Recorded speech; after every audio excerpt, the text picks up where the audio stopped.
Now, one might think that if you're the leader of a political party that has whined for the last decade about a war on Christmas, that you might treat the holidays with a little more reverence. And yet, Trump decided to encroach on everyone's Black Friday and Thanksgiving holiday to make this very important announcement. He took to Truth Social, posting an AI photo of himself holding a sign that reads, "Trump 2028, yes." Now, so as not to ruin anyone's holiday, let me say, first and foremost, that Donald Trump will not be president after 2028. It is constitutionally forbidden, meaning he can't do it legally, and frankly, given his most recent polling out from Gallup, showing him at an all-time low of negative 24% approval, he also has no path politically. So why is he doing this? Because first and foremost, he needs attention, and second, he needs to distract everyone from his other failures, like, for example, the fact that the last few months have seen him embroiled in a cover-up of a pedophile ring, to the point where every single member of his party in both the House and the Senate, aside from Clay Higgins, defied him by voting to release the Epstein files in the face of his desperation to keep them hidden. Like, for example, his efforts to gut healthcare for 24 million Americans who rely on the Affordable Care Act, or the 17 million Americans who rely on Medicaid. Like, for example, how he and his party cut food assistance to the tune of $186 billion and tried to eliminate it entirely for 42 million Americans by using it as a bargaining chip to cut the aforementioned healthcare subsidies. Like, for example, how he swept into office amid promises of lowering costs and instead sent them surging. Like, for example, how he poses as a populist, and yet, where is his actual focus? On building himself a $350 million ballroom, on retrofitting a Qatari jet to the tune of $1 billion paid for by American taxpayers, buying Kristi Noem a couple of Gulfstream jets, and encrusting the Oval Office in gold, hosting his Let Them Eat cake party from his Mar-a-Lago resort. You would have to be brain dead not to see that he doesn't give a shit about regular people, his own supporters included. And lo and behold, the fact that they are defecting from him in such massive numbers suggests that perhaps he overestimated just how stupid his base is. So if Trump wants to try and distract everyone, I think I owe it to everyone to remind them what he's trying to distract them from. Now, for those who still take his threats at face value, the reality is that despite the legal and political barriers, still he will try to stay in office. Here, for example, is Steve Bannon vowing that Trump will do exactly that. The Constitution. Can I read a passage to you? Amendment 22. No person shall be elected to the office of the president more than twice. And yet you keep talking about Trump's... Maybe you should have this. Here, I'll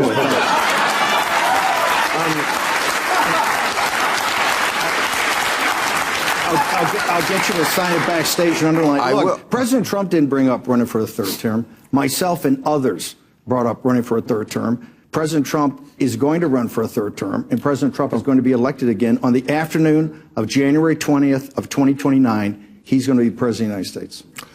Okay, but the thing I just read in there, it seemed like there was no wriggle room there. It seemed like it was just, 8 or 10 words that said only 2 times. We have a team of people that are working. A team. How can a team do something about that? What? I don't care if the team is 12 trillion people.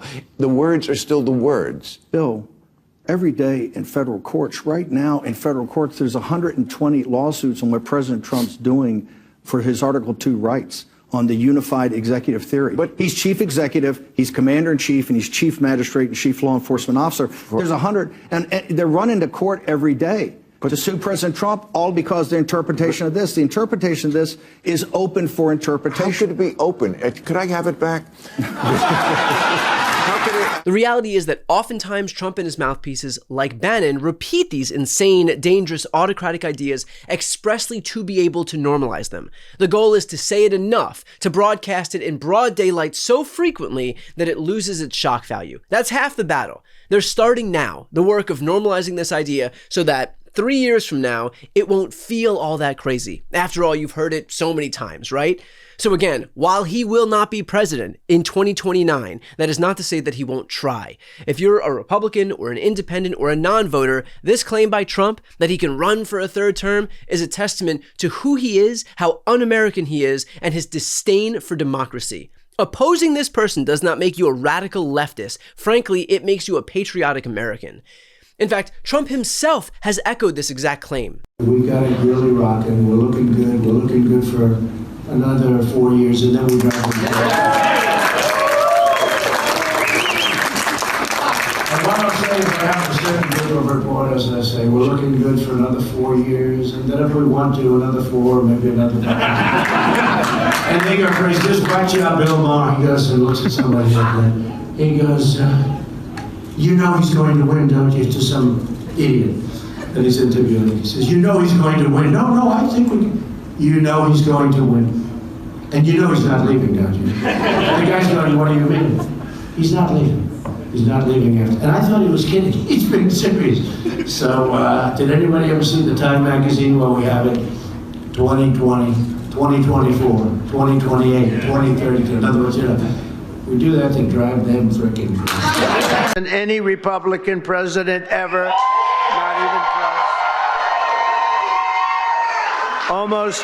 Almost 40% of the vote. Now, I won't be happy the next time. Should I run again? You tell me.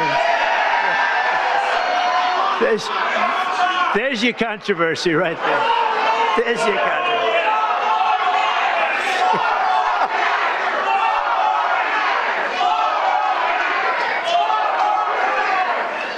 Thank you. You'll be seeing that on you're going to see that tonight, Tim, on television. The fact that they say I can't run again, that's the expression, sir. Then somebody said, I don't think you can. Oh. And do not delude yourself into thinking that his spineless band of clingers-on in the Republican Party wouldn't offer him blind deference. Republican Congressman Andy Ogles literally introduced a constitutional amendment to allow Donald Trump to run for a third term in office. The resolution he introduced would amend the 22nd Amendment of the Constitution, which currently limits presidents to 2 terms. And again, it will not pass, but the point is that there are plenty of people within the Republican Party who view their role as validating and enabling everything Trump does. Legality be damned. Granted, I also think it's safe to say that instead of castrating themselves for dear leader, these Republicans actually would have been better served standing up to Trump, because then maybe his worst instincts would have been curbed. Instead, these cowardly little doormats allowed him to do whatever he wanted, no matter how unpopular, how unconstitutional, how anti-democratic, and now look at the position this country is in. The economy is far worse than Biden's economy, which they couldn't stop complaining about for 4 straight years. Costs are surging, wages are flat, manufacturing is contracting, inflation is rising every month since March, and the lasting images of this presidency are of Donald Trump raking in billions while these lapdogs couldn't find enough of a spine to utter a single ill word of their God King. And now, it's all of them who are paying the price as Democrats win elections across the country, whether it's the special elections that they've been winning by double-digit increases over the previous cycle, or the election day results that we just saw this past November, where Dems quite literally swept every office in the country, including statewide in Georgia and Pennsylvania, by double-digit margins. Truly one of life's great mysteries that Americans wouldn't want to reward this tin pot dictator of a president and his band of sycophants who would faster sacrifice their firstborn than stand up to Trump. All of which is to say, no, Donald Trump will not be president for a third term, and Republicans will lose their majority, because when this lawless president pretends that he will be president for a third term, none of these people can manage to speak up. That is not something Americans are going to reward, meaning their paralyzing fear at speaking out will ultimately be their own undoing. And frankly, they deserve every single bit of what's coming. Before you go, if you enjoyed this content and you want to see more and support independent media, please subscribe to this channel. The subscribe button will be right here on the screen. But second, the reality is that we are now in a political environment where this administration can lean on any of the social media platforms to suppress certain voices if they don't like critical coverage. That means my longevity here is in the hands of a few tech billionaires who are already making it clear that they are willing to cater to this administration. To that end, signing up for my newsletter is a way for me to reach you directly if that ever becomes necessary. I'll put the link right here on the screen as well, so please sign up. It's free, but there's also an option to do a paid subscription if you'd like to support me and my team. I really appreciate it. Thanks so much for watching.